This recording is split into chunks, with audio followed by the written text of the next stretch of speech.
Hello दोस्तों, ये मेरा पहला क्लास है फोकस वर्ल्ड वर्ल्ड पे। सो ये जो मैंने बनाया है, ये चैनल है स्पेशली बीपीएससी को ही लेकर के। तो जो मैं आपका क्लास लेने वाली हूँ वो मोस्टली जो रहेगा वो मैं बायोलॉजी और हिस्ट्री, ज्योग्राफी और पॉलिटी, ये चार चीज़ों की मैं आपको क्लास अवेलेबल करवाने वाली हूँ। आपको इसी चैनल पे मिलेगा, फोकस वर्ल्ड पे। तो प्लीज़ मेरे चैनल को सब्सक्राइब जरूर कीजिएगा। तो आज जो मैं आपको स्टार्ट करने वाली हूँ एक नया टॉपिक, वो है डाइजेस्टिव सिस्टम के बारे में। तो दोस्तों क्या है ना कि मैं इसी टॉपिक को क्यों स्टार्ट कर रही हूँ, इसलिए क्योंकि ये जो टॉपिक है ये थोड़ा ज़्यादा इम्पोर्टेंट हो जाता है बायोलॉजी में। तो मैं अभी डाइजेस्टिव सिस्टम से स्टार्ट कर रही हूँ, बट मैं धीरे धीरे और भी सारे टॉपिक्स को जो आपके एग्जाम के लिए ज़्यादा इम्पोर्टेंट होंगे, मैं उस सारे चैप्टर को कवर करने की कोशिश करूँगी। तो हम स्टार्ट करते हैं डाइजेस्टिव सिस्टम के बारे में।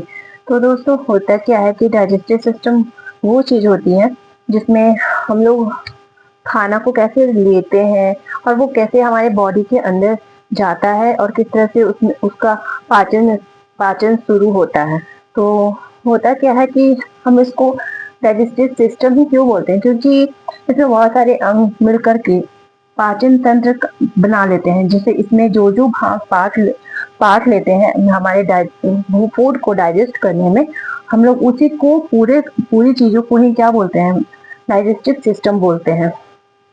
तो होता क्या है कि हम लोग खाना यहाँ से लेते हैं, यानी कि मुख से स्टार्ट करते हैं, और ये जाता कहाँ पे है, ये जाता है यहाँ यहाँ पे आता है। यहाँ पे देखिए होता क्या है ना कि यहाँ पे एक और पतली सी पाइप होती है, पतली सी एक और पाइप होती है, उसको बोलते हैं वेन पाइप।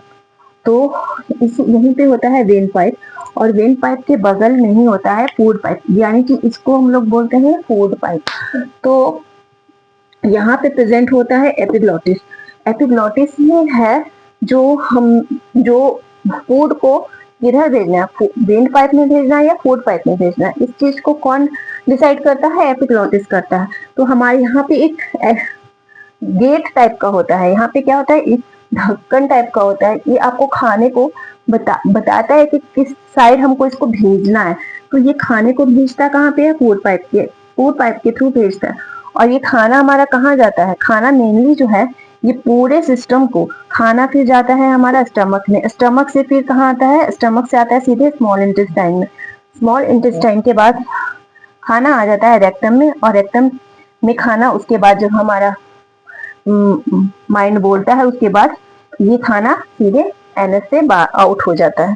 ठीक है, तो हमारा यहाँ पे खाना जो फंसता है, यहाँ पे देखिए, यहाँ पे क्या होता है, खाना जो हमारा जो एग्जाम में क्वेश्चन जो बनता है वो कहाँ पे बनता है, यहाँ पे क्रमानुकुंचन कुंचन क्या होता है। देखिए खाना किस कैसे नीचे जाता है इसोफेगस में, तो वो है क्रमानुकुंचन से। देखिए खाना पहले यहाँ पे मोटा हुआ, यहाँ पे देखिए पतला हुआ, फिर मोटा हुआ, फिर पतला हुआ, ऐसे करके खाना जो हमारा है ना वो ऐसे ही करके नीचे पहुंचता है। ठीक है, और यहाँ पे एक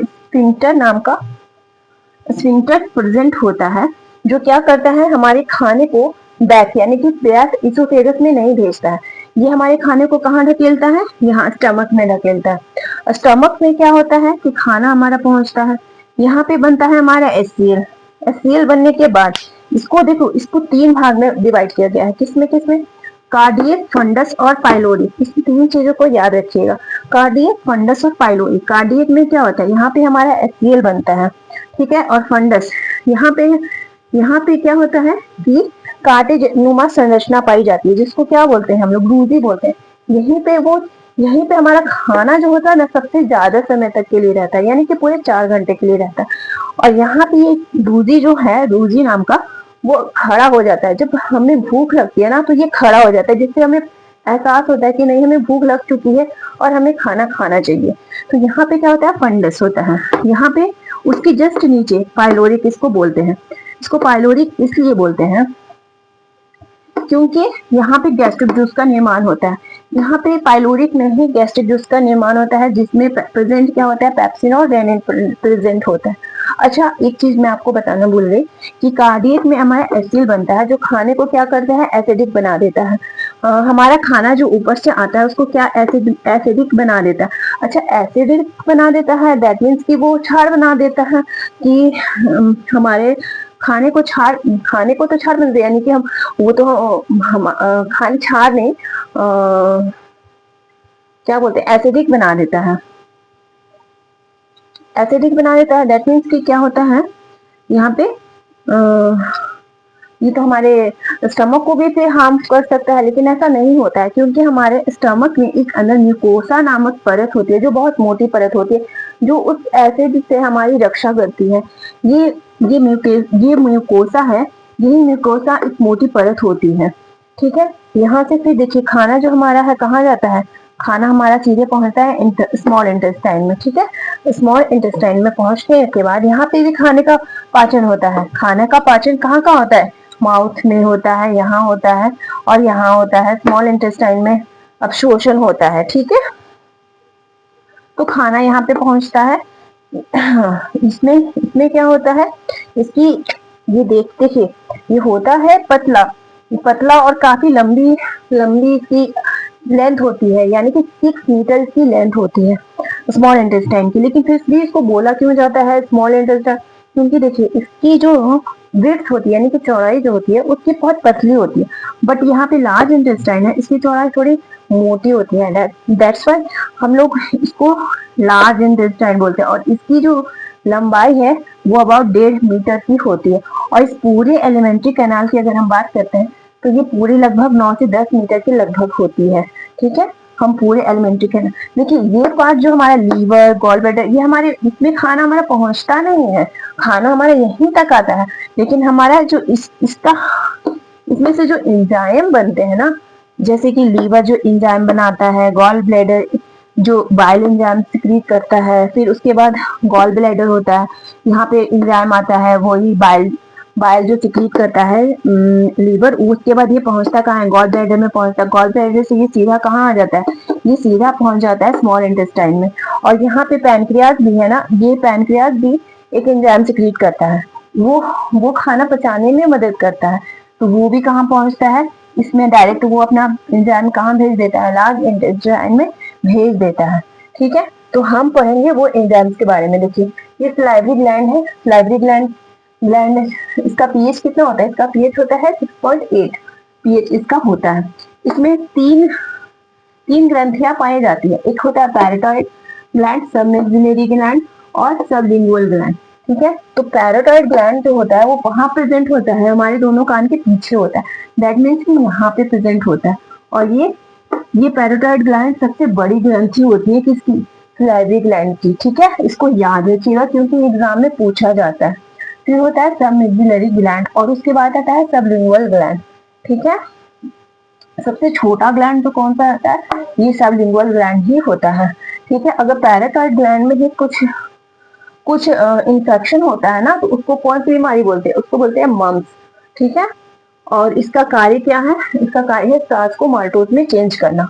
यहाँ पे हमारा खाना स्टार्च से माल्टोज में कन्वर्ट हो जाता है।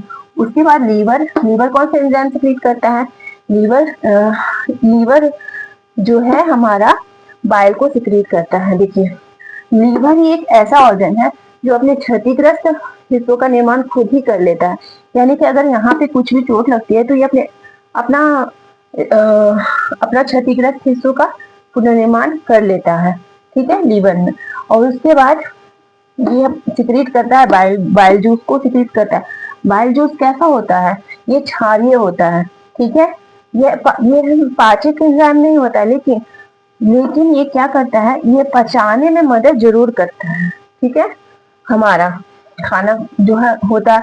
और यहाँ पे जो खाना हमारा एसिडिक हो चुका था, वो लीवर ने जो क्षार यानी कि बाइल का जो सिक्रीशन किया ना, वो इस खाने को क्या कर देता है, इसको फिर से क्षार में बदल देता है, इसको बेसिक में बदल देता है। ठीक है, हाँ, एसिडिक मतलब अम्लीय होता है। ठीक है, और यहाँ पे देखिए क्षार में बदल देता है।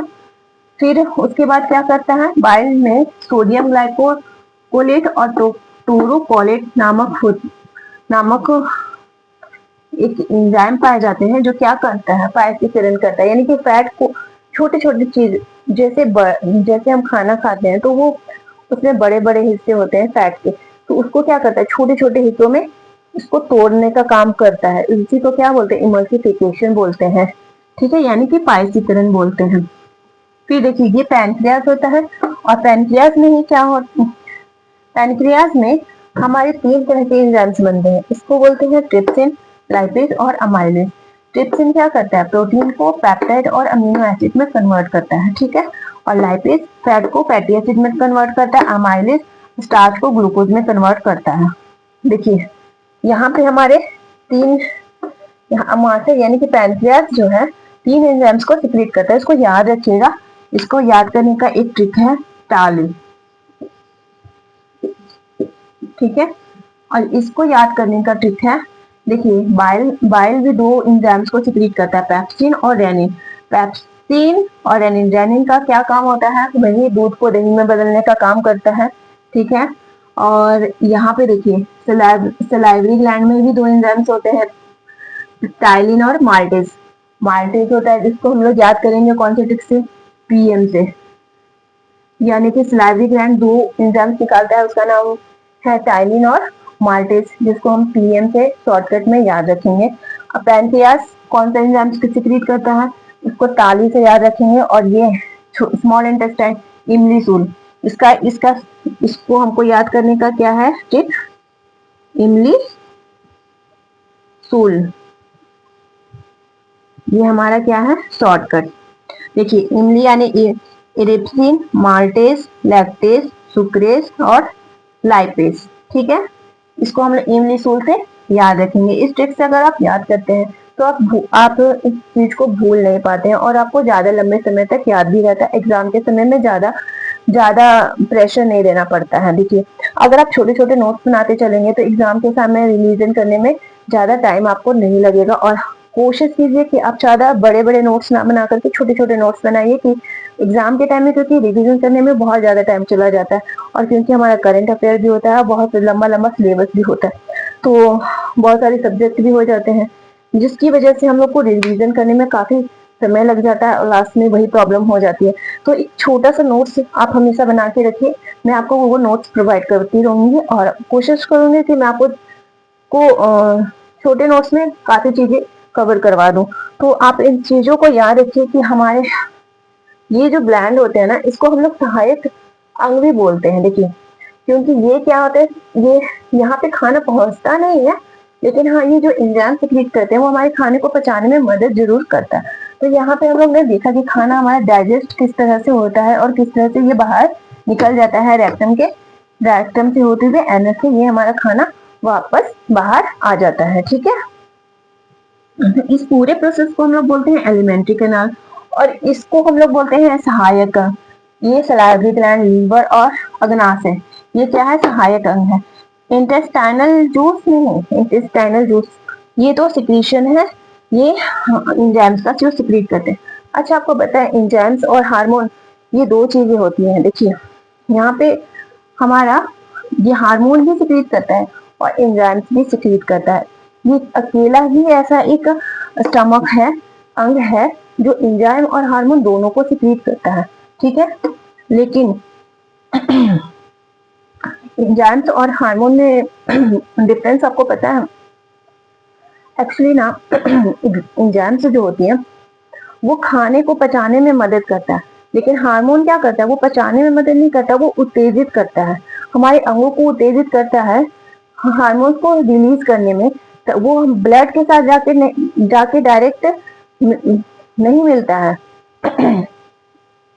और ये चेंज भी नहीं होता है। हार्मोन्स का काम अलग होता है, वो ब्लड के साथ जाकर के वो अपने आप को चेंज कर लेता है, ठीक है। चलिए आज का क्लास यहीं पे हम खत्म करते हैं और मिलते हैं नेक्स्ट वीडियो में। तब तक के लिए आप हमारे साथ बने रहिए। Bye bye.